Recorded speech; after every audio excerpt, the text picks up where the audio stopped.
Bonjour à toutes, bonjour à tous et bienvenue dans Tech24.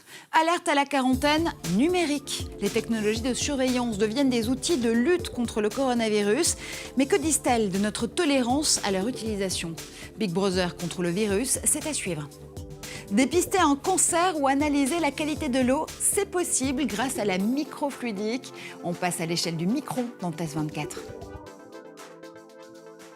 Les sociétés de surveillance à l'heure de la lutte contre le coronavirus. La Chine a pris des mesures drastiques depuis le début de l'épidémie. Drones, QR code, applications de géolocalisation. L'attirail tech du réseau de surveillance nationale est déployé pour pister les malades. Reportage de Wuhan à Shanghai avec nos confrères de France 2. À l'entrée de cette tour de bureau depuis 2 semaines, c'est devenu obligatoire. Pour accéder aux étages, tous les employés doivent présenter un code QR affiché sur leur téléphone. Moi, mon code est vert. Le fait qu'il soit vert me donne le droit d'entrer. S'il était jaune ou rouge, je n'y serais pas autorisé. L'application, développée par le géant de l'Internet chinois Alibaba, analyse les données du téléphone pour déterminer si son utilisateur a séjourné dans des zones à risque ou a voyagé à proximité des personnes infectées par le coronavirus. En Chine, ce code QR est le nouveau sésame pour se déplacer. Dans cette ville au sud de Shanghai, il est réclamé à l'entrée des résidences, des gares, des métros. Si le code n'est pas vert, impossible de passer. C'est rassurant. Sans ce code, impossible de savoir si les gens qui prennent le métro ou le bus sont en bonne santé. Je pense que ce code va vraiment permettre d'améliorer la situation. Partout en Chine, des outils high-tech ont été déployés pour freiner l'épidémie.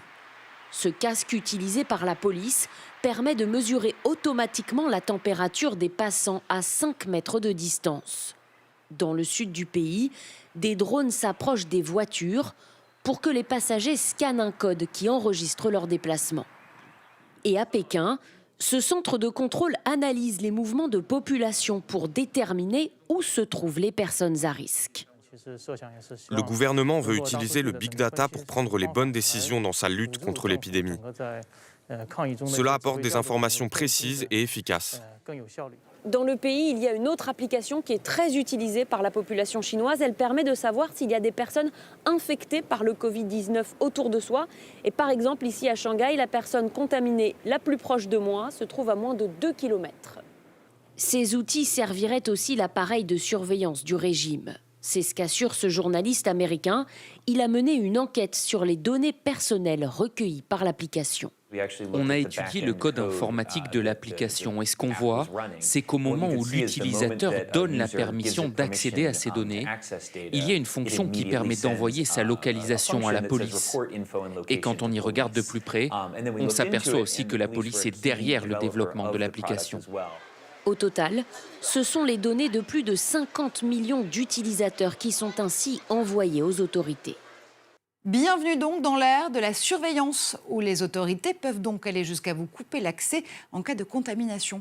Bonjour Guillaume Gralet. Bonjour Marjorie. Vous avez enquêté cette semaine, notamment pour le magazine Le Point, sur ce qu'on appelle désormais la quarantaine numérique. Oui, couper purement et simplement l'accès à certains services numériques, à certaines applications. C'est ce qui est arrivé à Stephen McDonnell. Stephen McDonnell, il est journaliste, correspondant en Chine pour la BBC. Et en juin 2019, il a partagé des photos non officielles, des photos de la place Tiananmen plus précisément. Eh bien, il a eu un message, on lui a expliqué que son compte WeChat était tout simplement temporairement bloqué parce qu'il a été suspecté d'avoir véhiculé des rumeurs malicieuses. Et il n'avait plus accès à un compte WeChat. Alors un compte WeChat en Chine, ça sert à énormément de choses. Ça peut servir à commander des biens sur Internet, mais également de régler sa note de restaurant. Ça peut également surtout vous servir à communiquer avec tous vos proches. Mais cette quarantaine numérique n'est pas l'apanage de la Chine. Début février, c'est au Mexique cette fois-ci que 240 utilisateurs d'Uber n'ont tout simplement plus eu accès à leur service. En fait, on a reproché à ces personnes d'avoir été conduites avec 2 chauffeurs qui eux-mêmes auraient été en contact avec des personnes qui auraient le coronavirus. Bref, personne n'est à l'abri. Oui, et l'épidémie se propage également en Europe et pose la question de la gestion du flux des patients dans les hôpitaux. Une start-up suisse a peut-être trouvé la solution grâce à un algorithme. Calypse conçoit des logiciels d'intelligence artificielle capables de prédire le nombre de patients attendus chaque jour au service des urgences, par exemple. Une IA testée avec succès depuis plusieurs semaines au CHU de Valenciennes. Alors pour en savoir plus, on rejoint le fondateur de Calypse à Sion, en Suisse. Bonjour Tony Germini. Bonjour. Alors, comment fonctionne concrètement cet algorithme? Et puis, avec quelle précision est-il au management du flux des patients?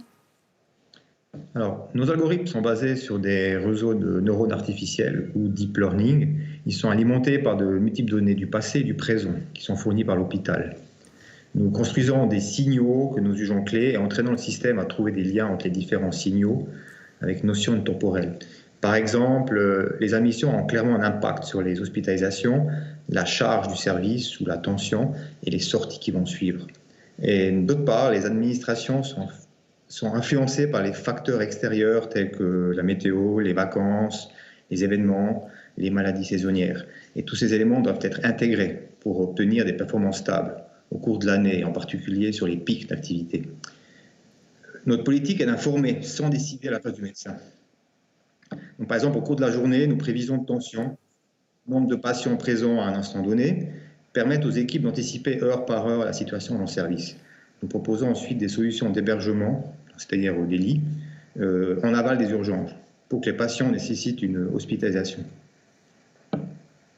Mais en cas d'afflux massif dans les hôpitaux, comme ça peut être le cas dans la crise du coronavirus, est-ce que l'algorithme est toujours aussi pertinent? Et puis sinon, de quelles autres données vous auriez besoin pour augmenter son efficience? Alors effectivement, nous avons construit des signaux spécifiques pour détecter les patients relevant de symptômes grippaux et donc potentiellement du coronavirus. Nos algorithmes apprennent jour après jour de la situation actuelle et donc s'inspirent des impacts de la grippe pour anticiper les cas de coronavirus. Donc en cas de prochaine épidémie, notre système sera prêt à anticiper encore davantage. Il est clair que les données territoriales en temps réel seraient un atout supplémentaire pour affiner nos prédictions en lien avec le Covid-19. Nous y travaillons activement et bien sûr nous sommes ouverts à intégrer ces données en dehors de l'espace hospitalier. Merci infiniment Tony Germini. Merci à vous. Et on continue à passer en revue les solutions tech pour lutter contre Covid-19. Et d'abord, pour prédire son déferlement, Guillaume.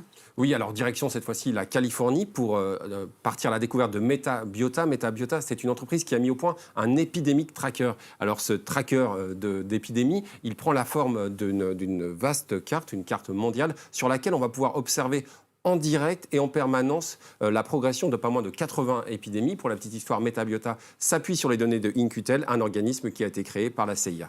Par exemple, les robots, eux aussi, peuvent apparaître comme des aides dans cette épidémie. Oui, le robot meilleur ami de l'homme dans certains cas, et dans ce cas précis avec Little Peanuts. Little Peanuts, c'est dans les cas où des personnes sont bloquées en quarantaine, c'est le cas par exemple dans un hôpital de Hangzhou, eh bien Little Peanuts va servir des repas, il ne lui manque que le tablier, et surtout il ne sait pas encore gravir des escaliers. Il y a un autre robot très intéressant, et là il est né à Los Angeles, il s'appelle Germ Falcon. Là il faut imaginer un robot doté de bras de plus de 3 mètres qu'il va déployer pour nettoyer en moins de 10 minutes des avions, après que les voyageurs soient partis de cet avion. Il a un taux de réussite de 99,99%, mais il faut quand même mettre le prix, pas moins de $50 000.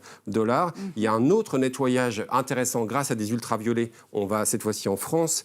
C'est le Corésien UV Germic qui a mis ce mode de nettoyage en place et qui a déjà vendu sa solution en Arabie Saoudite pour les arrêts de bus.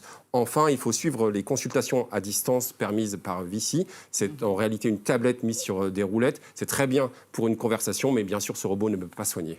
Et puis une autre start-up française qui est en pointe dans cette lutte contre le coronavirus, c'est l'INRED à Grenoble. Oui, l'INRED qui va coupler un capteur à infrarouge avec un capteur thermique. Il faut imaginer un dé de 2 cm sur 2 cm, mais surtout une extrême précision. On va à une mesure qui va jusqu'au dixième de degré. C'est utilisé dans beaucoup d'aéroports. Le Singapourien Verdus Laboratories, lui, va s'appuyer sur nos données ADN pour obtenir des diagnostics en temps réel en moins de 2 heures. On voit bien ici, Marjorie, qu'on anticipe, on nettoie, on détecte de plus en plus le virus. Il faut s'attendre à venir, grâce à la 5G notamment, à une multiplication de télétravail et sans doute d'éducation en ligne. Et on continue à parler dépistage tout de suite dans Test 24.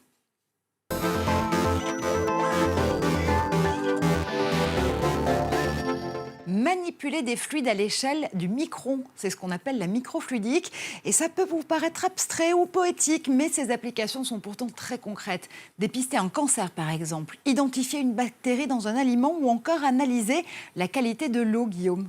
Oui, ce qui est intéressant ici, Marjorie, c'est dans Aria, donc l'invention en fait de FluidGen, c'est une entreprise qui est basée au Kremlin-Bicêtre, qui travaille avec le CNRS, le CEA, c'est qu'elle veut nous aider à aller plus vite et surtout de manière plus précise, limiter les interventions humaines, limiter l'usage de la pipette qu'on connaît bien, pour se reposer en fait sur, on va recréer les conditions du vivant, on va aller davantage dans le diagnostic. Alors très concrètement, comment ça marche? Vous avez ici des petits réservoirs de 15 millilitres, vous allez pouvoir insérer à l'intérieur différents liquides et ensuite vous allez pouvoir les mélanger et pour ce faire, vous allez vous appuyer sur cette petite vanne rotative qui va alimenter un débitmètre et le débitmètre, ce qui est intéressant, c'est qu'il est très précis. On est ici à l'échelle du microlitre, c'est-à-dire 1 millième de millilitre et ensuite vous allez pouvoir mettre en relation, grâce à cette puce qui est un petit peu à la biologie, parce que le microprocesseur est à l'électronique, vous allez pouvoir faire interagir différents éléments. Vous allez peut-être pouvoir observer la réaction d'un anticorps, notamment voir, grâce à cette réaction de l'anticorps avec un antigène, si détecter certaines maladies, comme le cancer par exemple. Alors d'autres sociétés françaises s'y intéressent aussi, des sociétés américaines aussi. En tout cas, ce qu'on peut dire, c'est que c'est un véritable laboratoire miniaturisé qui intéresse évidemment beaucoup l'industrie. Oui, il y a d'autres sociétés, il y a Elflow côté français, Dolomite côté anglais. Ce qui est intéressant ici, c'est vraiment le côté tout en un. On a vraiment l'impression d'être en 1984, l'invention des premiers ordinateurs. On va voir si c'est le même succès pour la biologie. Back to the future. Merci infiniment Guillaume pour toutes ces infos. Vous l'avez compris, c'est la fin de cette émission. Merci à vous de nous avoir suivis. On se retrouve comme toutes les semaines sur tous les réseaux sociaux avec le hashtag Tech24 à la fin de vos messages. À très très vite.